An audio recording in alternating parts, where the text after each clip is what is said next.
WSTM-TV News at 7.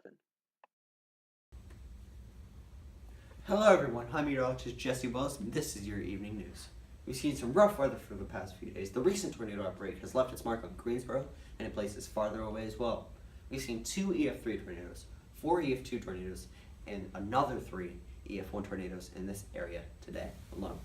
The tornadoes in central North Carolina touched down between 2 and 5 p.m., which is a little earlier than the climatological peak hours of tornadoes, which is 5 to 7 p.m. And we got this from a severe weather climatology for the Raleigh, North Carolina County Warning Area, or LOCK-There 2008. Additionally, there has been 730 more tornadoes in April this year than there has been last year. The tornadoes were produced from 4 supercell thunderstorms with incredibly high wind shear, which was the main cause of the outbreak, which in itself was made possible by conflicting air masses from the Gulf of Mexico and Canada. The upper air pattern in the morning featured impressive eastward advancing upper level troughs extending from the upper Great Lakes to the lower Mississippi. Before the outbreak, a special sounding at Greensboro, KGSO, from 1600 UTC to 12 p.m. showed unstable conditions with high wind and shear.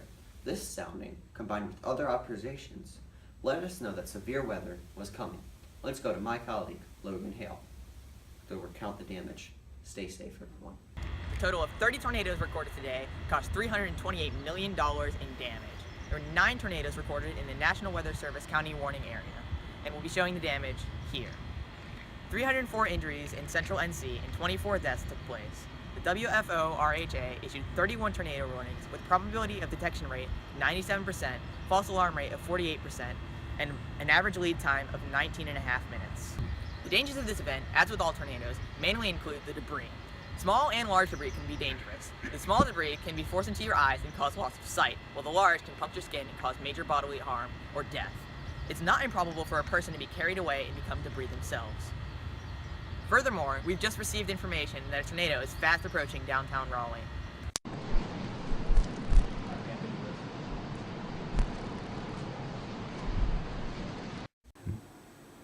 Hello, I'm meteorologist Jesse Wells, and this is your evening news. Thank you for that recount on the 2011 tornado outbreak. And we have seen some weather for the past few days, and the rain that has come through it has left places in North Carolina flooded. But the good news is we're seeing the end of it in Greensboro, and we'll be given a quick rundown on what the weather will be for the next few days. Now, Wednesday the temperature is supposed to be 80 degrees, alright, with a dew point of 58 and the wind of 5 knots, and there will be overcast in the morning, but it will clear out by night. And tonight, there will be a drop in temperature to 60 degrees. The dew point will stay relatively the same at 56. The wind direction will come 20 knots from the north, and the wind speed will come 8 knots. And the wind speed will be at 8 knots. It will be clear, and there will be no precipitation for tonight. Now, the high pressure is just south of us, and that's what's giving us our good weather. But the low pressure off the coast of Maryland and southern Pennsylvania is giving them bad weather up through the north all the way to New York City. Now, what we want to focus on is here, and that will be coming through on Monday. But as you can see from the low pressure right here in Wisconsin, and also in Texas, there will be a branch of storms that will be coming through on Monday. Tomorrow you can see there will be a high of 80, with low winds coming out of the northeast at 8 knots. The skies will be nearly clear with breaking clouds and no rain.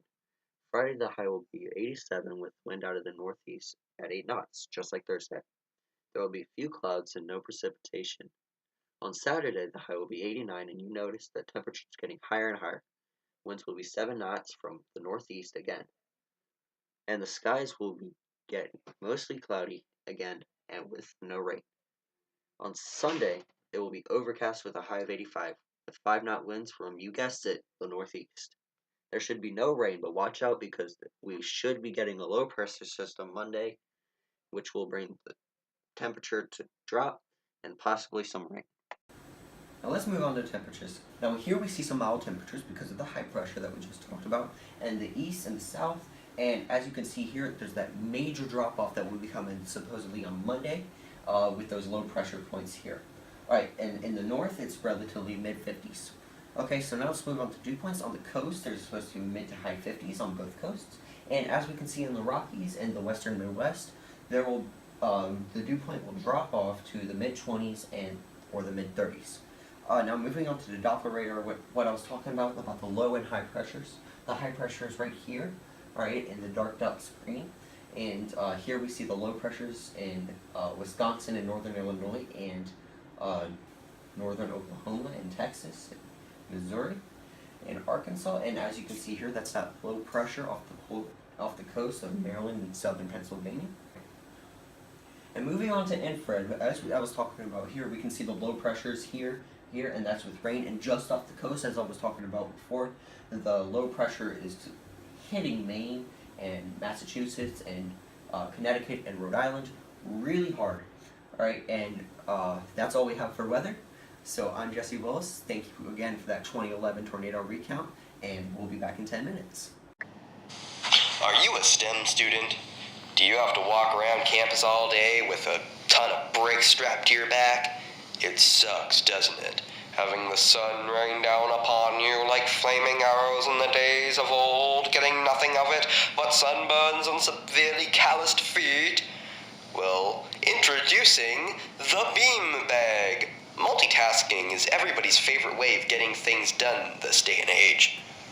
What about when you're walking to hunt and the only thing on your mind is that heavy book bag on your back? Oh, and that project that creeps up upon you like a creature from the deepest depths of hell? Well, what if that backpack could charge your phone using the light from the sun? Now you might be thinking, well, like, doesn't that mean it'll only be, like, chargeable, like, when you're outdoors or something, you know, like, something, whatever, you know? Well, my fellow munchkin from Minnesota, it can be charged indoors as well. So no more hunting and scavenging to try to find an outlet, or huddling around one like a mirthless mountaineering monk around an open flame. What's not to love about our new product? With its sleek design and compact build, it won't weigh you down. And it's all easily stored in its own compartment. So when you're not using your charger, you can zip it up to preserve it. What we have created is a cutting-edge product that makes charging your phone easy and hands-free. All you have to do is plug in your device and let there be light! Our product was especially designed for the average STEM student on the go. So why don't you try it out yourself? Go and get one for only $25, and it's even Burgess approved. Advanced research group is not responsible for any injuries that might result from wearing this backpack, including, but not limited to, Horn syndrome, loss of limb, possession, alien syndrome, brain damage, penis emotion, third-degree burn, fourth-degree burn, fifth-degree burns. Oh crap, how many things to list? Tell me, I'm taught by the Copyright Advanced Research Group 116, please hear responsibility.